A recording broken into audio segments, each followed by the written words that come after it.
Hello dear student, आज हम लोग NCERT line to line series में क्लास 11 चैप्टर 14 श्वसन और गैसों का विनिमय breathing and exchange of gases के बारे में हम लोग पढ़ेंगे। ठीक है, तो ये जो चैप्टर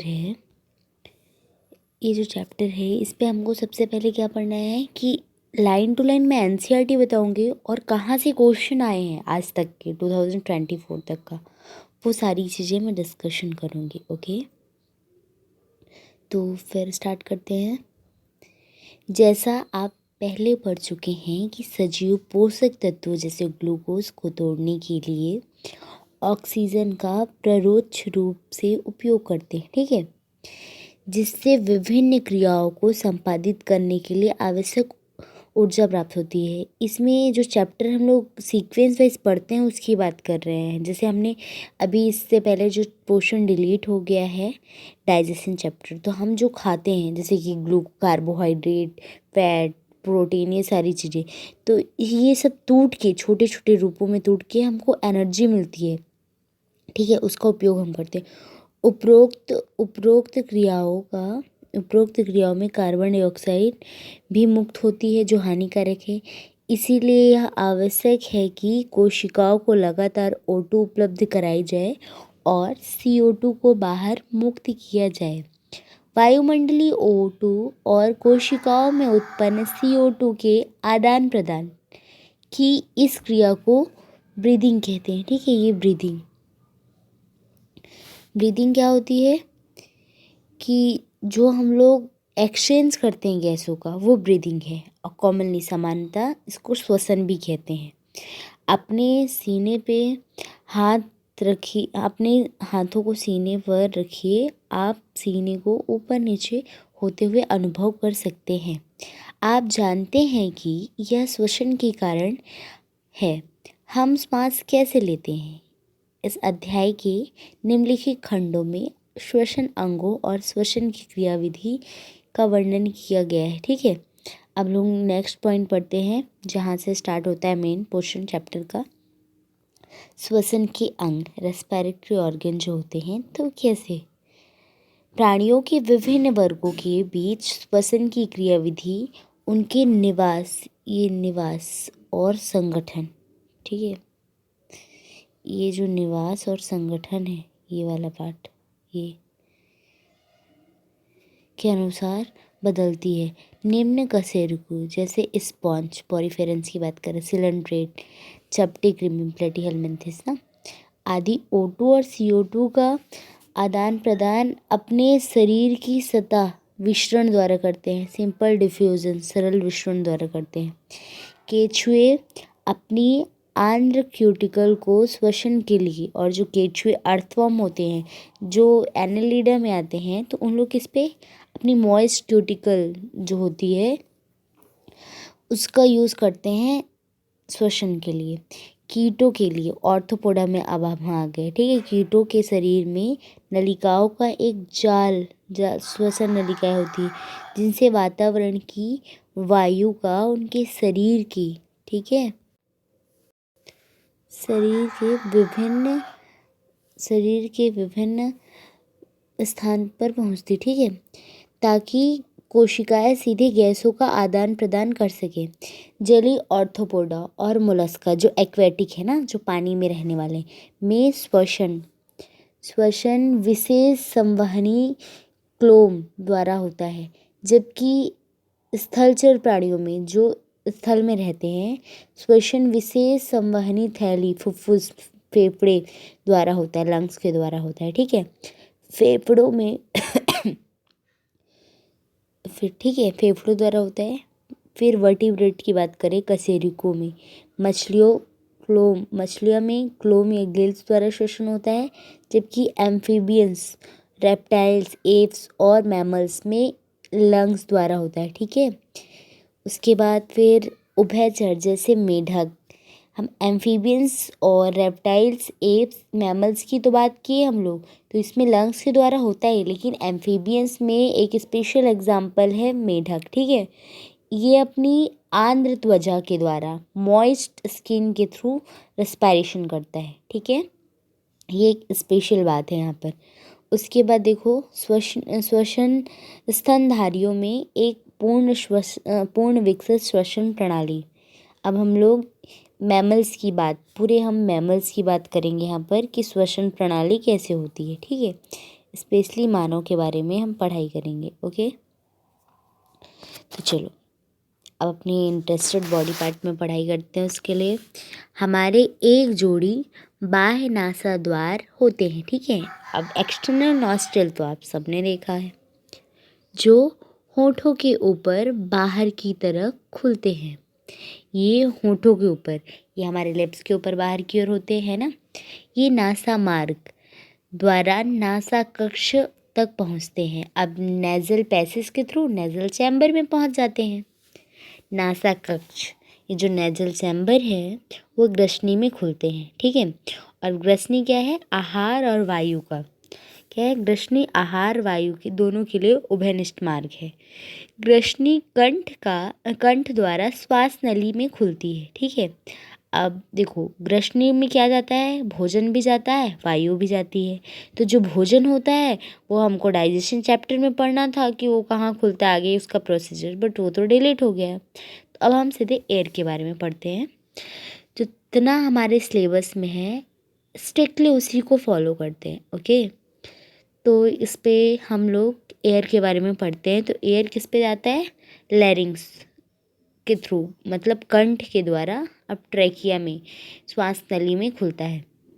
लैरिंग जो है, कंठ जो है, एक उपास्थि में कार्टिलेजिनस, ठीक है, पेटिका होती है, पेटी के समान होती है, ऐसे पेटी के समान। तो उस पे क्या होता है?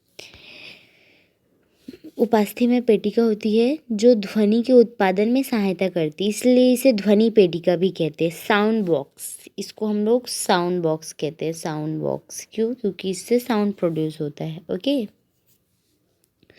उसके बाद फिर हम आगे बढ़ते हैं। भोजन निगलते समय क्या होगा?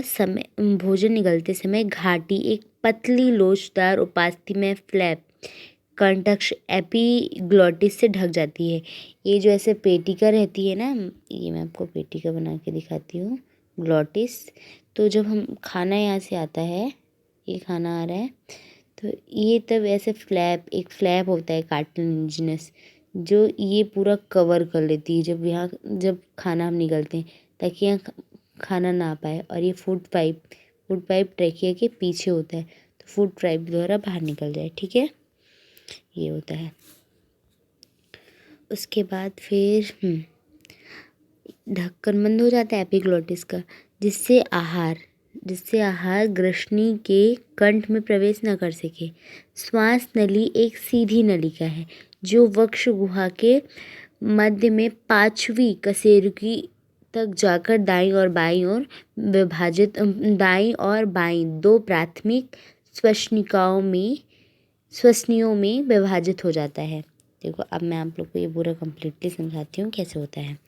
ये देखो यहाँ तक आया। सबसे पहले तो ये एक्सटर्नल नॉस्ट्रिल हो गए, ठीक है। एक्सटर्नल नॉस्ट्रिल के थ्रू ये कहाँ पर गया? नेज़ल पैसेज के थ्रू नेज़ल चैम्बर में गया। अब ये फिर पीछे की तरफ नेज़ल चैम्बर से फेरिंग्स में ओपन हुआ, फेरिंग्स से ये लैरिंग्स में गया, और लैरिंग्स से ये आया ट्रैकिया में। ये ट्रैकिया है, एक सीधी श्वास नली। अब ये T5 वाले पार्ट में, यहाँ पर T5 वाले पार्ट में मिड में ना 2 पार्ट में डिवाइड हो जाता है, राइट साइड और लेफ्ट साइड। इसी को बोलते हैं प्राइमरी ब्रोंक्यूल्स, ओके। इतनी सारी चीज़ें हुई। उसके बाद फिर नेक्स्ट है,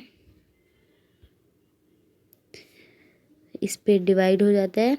फिर प्रत्येक श्वसनी कई बार विभाजित होती, द्वितीयक तृतीयक श्वसनी और फिर श्वसनिकाओं और बहुत पतली अंतः श्वसनिकाओं में समाप्त हो जाती है, ठीक है, समाप्त होती है। श्वास नली पहले, फिर प्राथमिक, द्वितीयक एवं तृतीयक श्वसनी तथा प्राथमिक श्वसनिकाएं अपूर्ण उपास्थि वलयों से आलंबित होती है। प्रत्येक अंतस्थ श्वसनिका बहुत सारी पतली अनियमित भित्ति युक्त वाहिकाकाय थैली जैसी संरचना कोशिकाओं में खुलती है, जिसे वायु कोशिका कहते हैं। ठीक है। अब श्वसनी श्वसनिकाओं और कोशिकाओं का साकित जाल फेफड़ों की रचना करते हैं। ठीक है, यही पूरा लंग्स बनाते हैं। उसके बाद फिर हमारे दो फेफड़े होते हैं जो एक द्विस्तरीय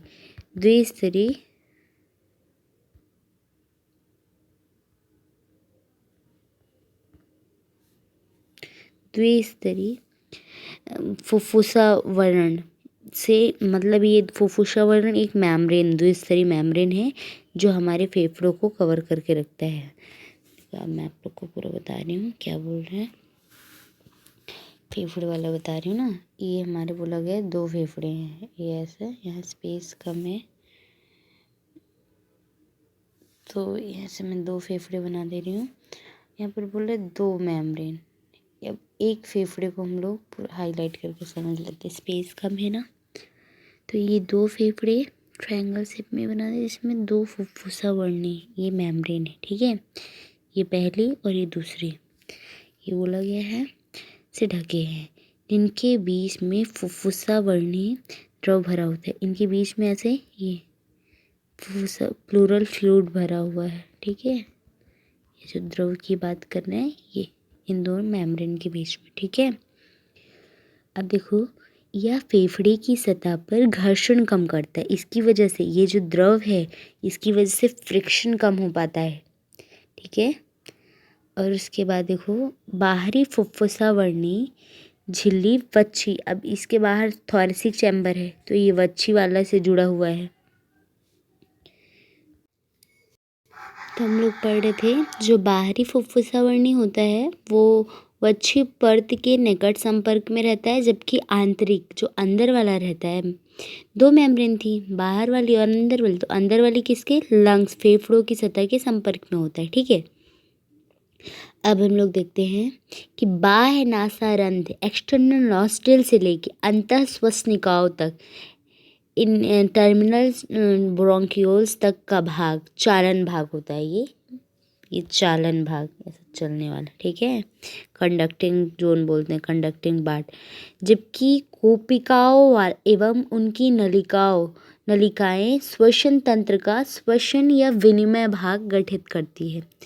चालन भाग वायुमंडलीय वायु को कोशिकाओं तक संचारित करता है, इससे बाहरी कणों से मुक्त करता है, आर्द्र करता है तथा वायु को शरीर के तापक्रम तक लाता है। विनिमय भाग क्या करता है, रक्त एवं वायुमंडलीय वायु के बीच O2 और CO2 का वास्तविक मिश्रण स्थल है।